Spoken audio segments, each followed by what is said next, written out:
আমার একটা বান্ধবী ছিল, অনেক প্রিয়। আমাদের বাসায় সে আসতো যেত, আমি তাদের বাসায় যেতাম আসতাম।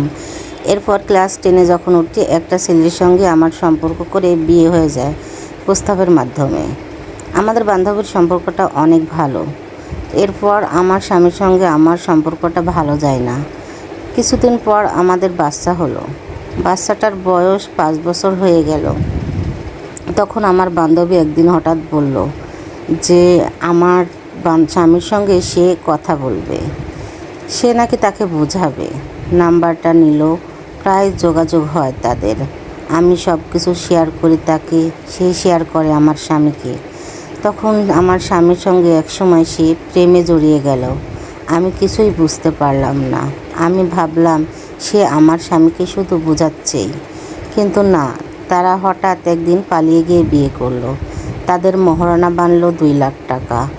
তারপর আমি ডিভোর্স করে চলে গেলাম। কিন্তু সন্তানের মুখের দিকে চেয়ে সে আবার আমাকে নিল।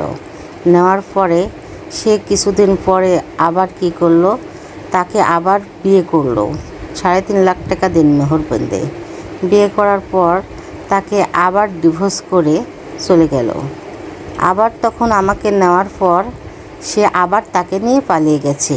আমার মহারণা বাঁধা হয়েছে 7 লাখ টাকা। তাহলে ওকে কি করা উচিত, এবার আপনারাই কমেন্টে বলে দিবেন। এই কথাগুলো আমার ছিল না। আমার এক আপু আমাকে রিকোয়েস্ট করলো, তুমি তো ভিডিও ছাড়ো, তাহলে আমার এই কথাগুলো তুলে ধরো। ভালো লাগলে লাইক কমেন্ট শেয়ার দিয়ে পাশে থাকবেন।